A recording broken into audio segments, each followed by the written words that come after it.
saya di dalam penjelasan Undang-Undang 45 itu inti dari pokok pemerintahan presidensial seperti itu, tetapi karena para politisi kita ini banyak dipikirkan, mereka lupa negara yang menganut sistem pemerintahan presidensial itu dan menganut sistem multipartai itu rata-rata gagal, tidak ada yang sukses. Di sini saya cuma masih masukan setelah dari senior saya dosen berbagai banyak hal, tapi lebih saya menekankan ke pada saat nantinya kalau ingin pokok-pokok haluan negara jadi barang maksudnya perlu dikedepankan tugas dan kewenangan DPD RI yang seperti kita ketahui kewenangan DPD terkadang masih terbatas, itu lebih diperkuat di Undang-Undang Dasar, mungkin disisipkan di pasal 3 nya nantinya.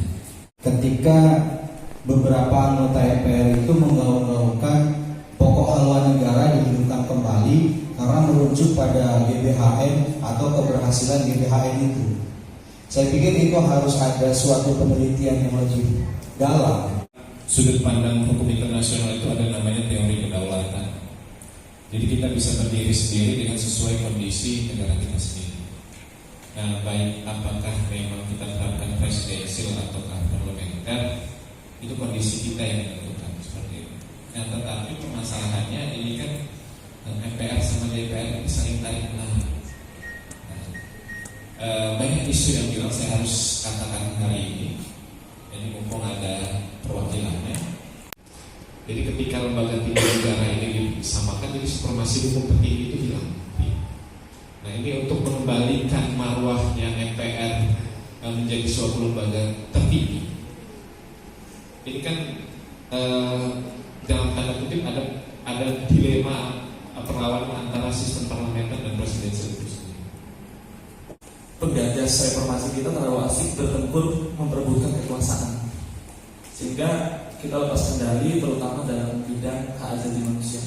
Bahkan sampai detik ini beberapa kasus pelanggaran HAM berat itu tidak pernah menemukan titik terang. Bahkan Bapak Dr. Budiono berapa kali diundang ke LBH untuk memberikan keilmuannya, apapun yang disampaikan akan tetap. Jadi kalau kita coba lihat apakah sudah urgensi mengembalikan pokok-pokok haluan negara ini, memang sudah saatnya. Saya ingin dua hal, urgensi dan bertemu. Ya, memang ada pertanyaan yang menarik. Urgensi itu dilihat apakah turunnya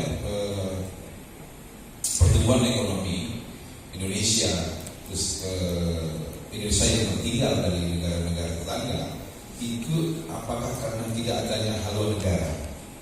Ini menjadi pertanyaan. Ya. Sehingga apakah perlu ada haluan negara?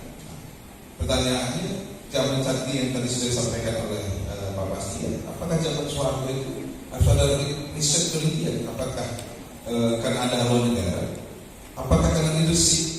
Atau ada tangan besi dikatakan tadi untuk terutama dalam kestabilan politik, ya,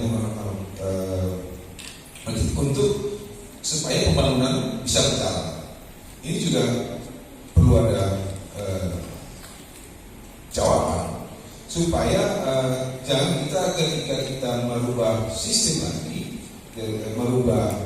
memasukkan pokok-pokok haluan negara, ya, ke dalam suatu poin itu tentang MPR maupun Undang-Undang Dasar, tetapi tujuan yang ingin kita capai, kesejahteraan masyarakat itu tidak dicapai. Ada tadi satu perspektif yang bagus lagi. Kita percuma bicara hal-hal yang lain kalau kita tidak melandaskan pada tingkat kesejahteraan. Apapun itu kalau bisa membawa ke kemaslahatan untuk kesejahteraan masyarakat, is oke aja. Tetapi apa jaminannya kalau pokok-pokok haluan negara itu kita kembalikan itu akan membawa itu. Nah, ini satu perspektif pemikiran yang luar biasa juga. Barangkali yang terus harus kita diskusikan terus. Tadi juga sempat pemikiran bahwa kita perlu melakukan penelitian lebih jauh. Apakah betul GBHN waktu zaman Orde Baru itu, ini dari dari Saburai, itu memang betul-betul karena GBHN bisa mencapai angka 7%. Ya kan? Apakah karena itu? Apa karena leadership Pak Soeharto yang bisa membawa itu? Nah, ini memang perlu ada penelitian lebih jauh. Tetapi maksud saya, apa yang telah kita diskusikan hari ini, kalau kita melihat Indonesia ke depan, Presiden Jokowi pada hari ini telah melakukan satu lompatan yang menurut saya pijakan hukumnya kita belum temukan. Misalkan tentang kebijakan pemindahan ibu kota. Apa pijakan hukumnya? Ini belum ada. Sehingga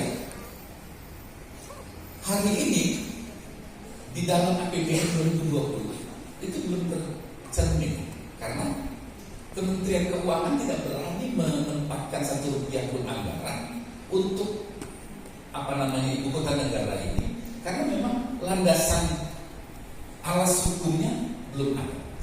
Kalau kita melihat skema yang dibuat oleh Kementerian Perencanaan Pembangunan bahwa pemindahan ibu kota negara itu setidaknya ada 3 skenario. Skenario pertama itu durasinya adalah 2021-2024. Apa yang akan dilakukan di 2021-2024? Menteri Keuangan sudah menyampaikan bahwa 98 triliun dana APBN akan ditumpahkan di situ dalam periodisasi 2001 sampai 2024 untuk membangun apa? Membangun istana negara dan lembaga-lembaga negara yang lain. Kita kalau melihat ini rejim masih oke. 2021-2024 pasti oke. Karena akan dilaksanakan oleh rejim yang berkuasa sekali. Tetapi kita lihat skenario 2025-2029. Ada lagi skenario 2030-2040. Siapa yang menjamin bahwa ini akan ada keberlangsungan terhadap rencana pemindahan ibu kota? Kita Lampung sudah punya pengalaman karena tidak punya alas hukum yang kuat.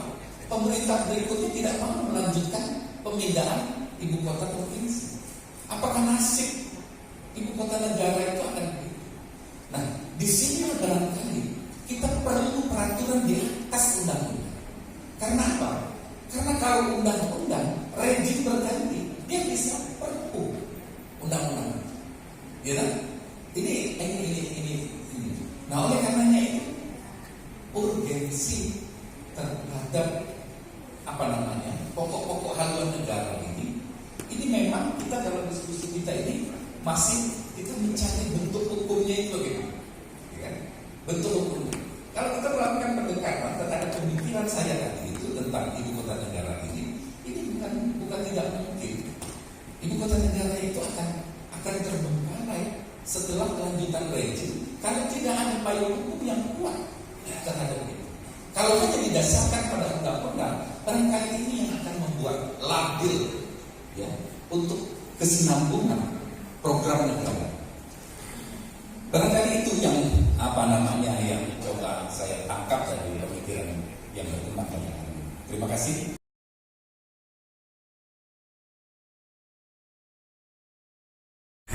Ya, sebetulnya ini agenda MPR ya. Saya ada di Badan Pengkajian MPR. Memang datang ke kampus untuk menggali, mengeksplor pemikiran-pemikiran akademik, terutama tentang tema urgensi dan pokok hukum, ya kan, serta sistematika pokok-pokok haluan negara.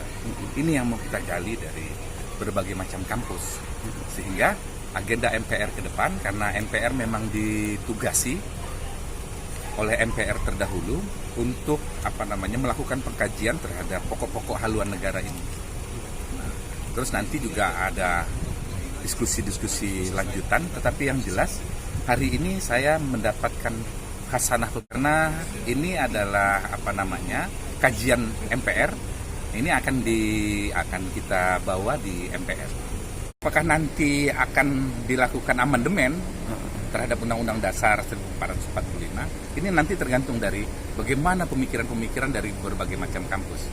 Ini yang masih terus kita akan coba gali, ya kan? Tapi sebagian besar arus pemikiran itu bahwa pokok-pokok haluan negara itu penting, ini hampir hampir bulat ya, hampir bulat bahwa pokok-pokok haluan negara itu penting. Cuman yang memang masih jadi perdebatan terus ini bentuk hukumnya. Ya apakah akan ditempatkan di Undang-Undang Dasar, berarti akan ada perubahan Undang-Undang Dasar, ya kan? Amandemen lagi Undang-Undang kelima Undang-Undang Dasar kita yang kelima berarti kan? Apakah dia ada di bawah Undang-Undang Dasar, gitu kan? Dia berbentuk TAP kalau yang kita kenal selama ini. Nah sementara MPR hari ini itu tidak punya kewenangan lagi untuk menetapkan TAP. Nah ini makanya bentuk-bentuk hukum ini terus kita akan coba gali. Apakah dia ada di undang-undang? Ya kan? Nah hari ini di Unila ada satu pemikiran bahwa dia tidak di dalam bentuk TAP, ya kan? Tapi berbentuk dalam keputusan negara. Nah ini model baru lagi nih, keputusan negara. Nah ini terus kita akan coba gali, ya kan? Siapa yang mengeluarkan keputusan negara ini juga masih terus harus digali terus, ya kan? Urgensinya bahwasanya sistem perencanaan pembangunan sekarang ini kan ada kelemahan ya, tidak berkelanjutan. Setiap ganti rezim masing-masing mempunyai program kerja yang berbeda antara presiden yang satu dengan presiden yang lain, sehingga pembangunan itu tidak berkelanjutan, tidak mempunyai fokus berkelanjutan. Tetapi pada intinya sebenarnya yang diinginkan apakah sekarang ini kondisi perekonomian Indonesia yang tidak baik ini apakah memang salah dalam sistem perencanaan yang selama ini diterapkan setelah Orde Reformasi, dan apakah pembangunan di zaman reformasi dengan orde baru dengan sistem GBHN itu merupakan keberhasilan itu, apakah karena GBHN-nya itu juga harus jadi suatu pemikiran itu untuk ke depannya. Tetapi yang paling utama setelah ada urgensi adalah bentuk hukumnya, mau ditempatkan di mana, siapa yang menyusun, siapa yang melaksanakan, dan siapa yang mengontrol daripada GBHN. Harapannya bahwasanya diskusi ini, karena ini sangat fundamental, diskusi ini bukan hanya satu kalinya aja, tapi berkelanjutan.